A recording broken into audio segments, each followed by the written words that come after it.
Once upon a time, in a kingdom surrounded by dark forests and silver rivers, there lived 5 princess sisters whose beauty was known far beyond the mountains, but whose sorrow would one day be even more famous than their beauty. Their kingdom was called Elmoria. It was rich with gardens, fountains, music, and golden towers that shimmered under the sun.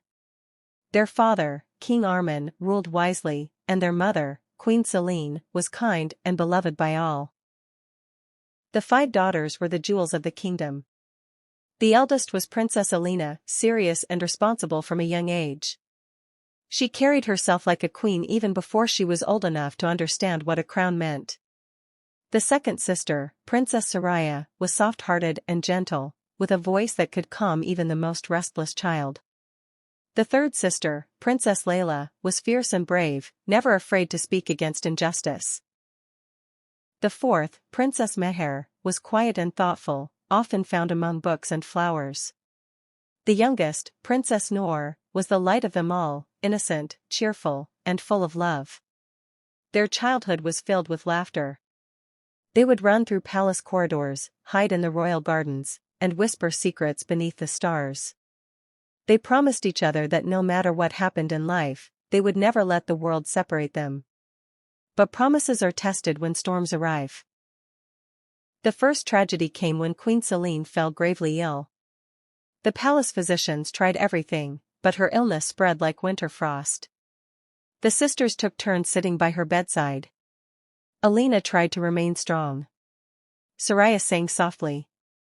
Layla prayed with clenched fists. Meher read stories to her mother.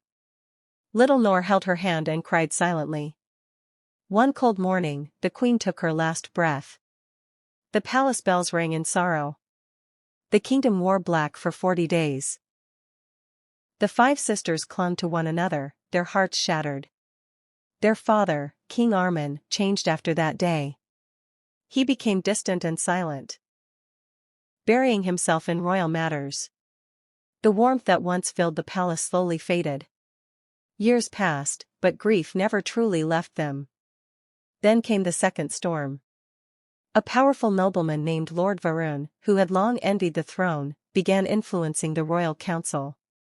He whispered doubts about the future of a kingdom ruled only by daughters.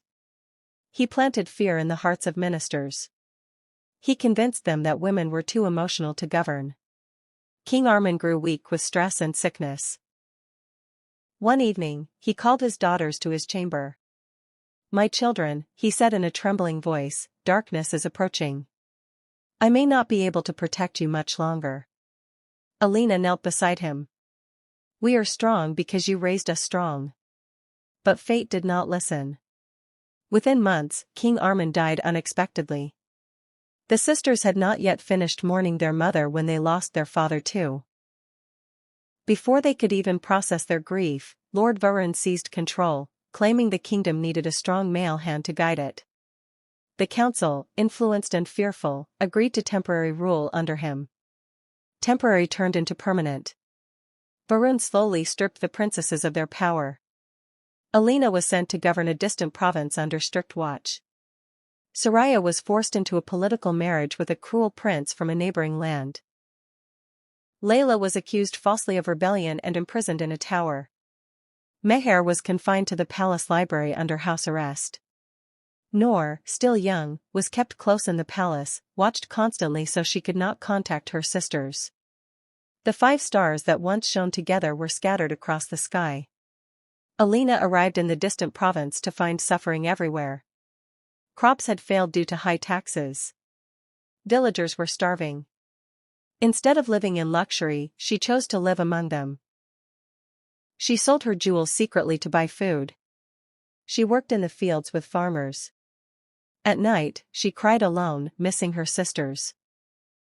Soraya's marriage was a prison. Her husband cared only about alliances and wealth. He mocked her kindness.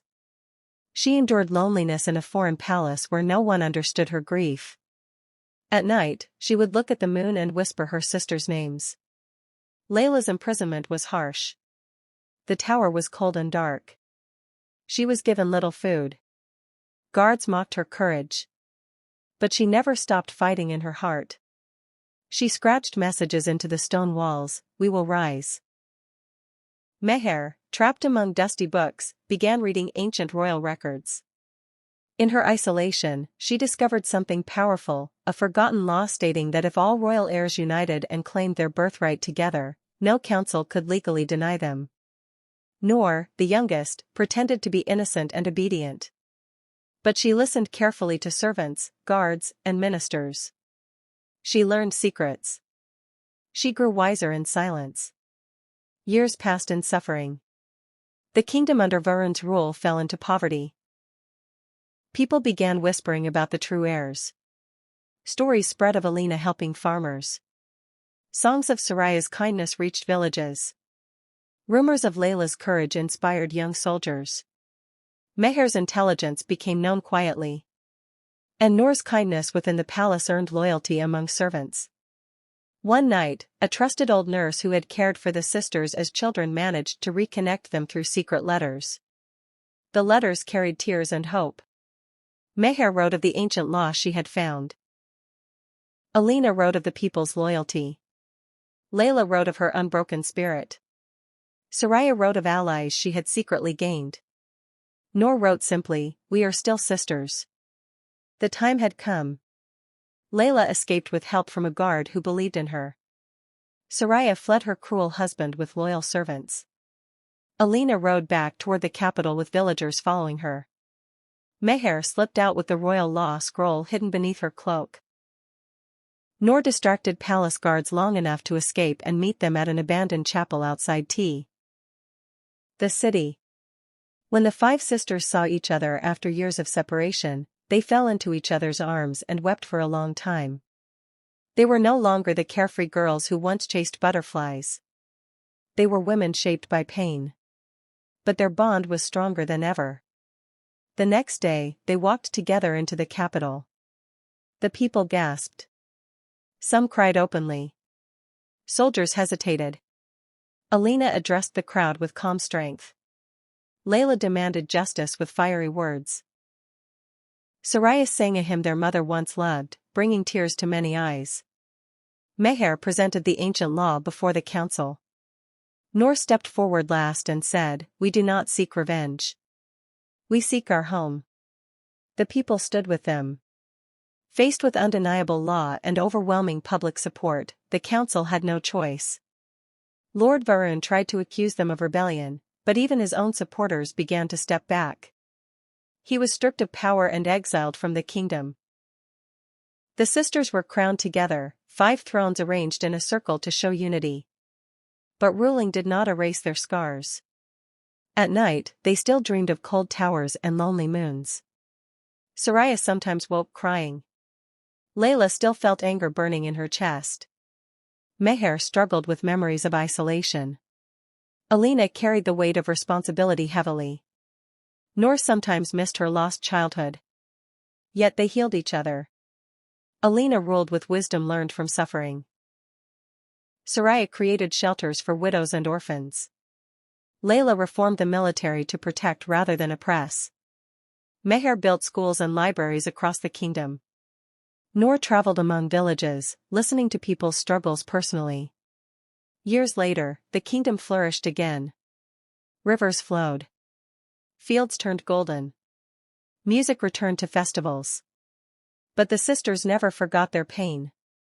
They kept their parents' portraits in the throne room as a reminder of love and loss. They often sat together in the royal garden at night, holding hands like they did as children. No matter what storms see. "Come," Noor would whisper. "We remain 5," Alina would answer. When they grew old, their hair silver and their faces lined with time, people still spoke of them as legends, the 5 sisters who refused to break. And if you look up at the night sky above the old kingdom of Elmoria, people say you can still see 5 stars shining close together. Not because they were born lucky, but because even after losing everything, mother, father, childhood, freedom, they never lost each other. And sometimes, in this world, that is the greatest victory of all.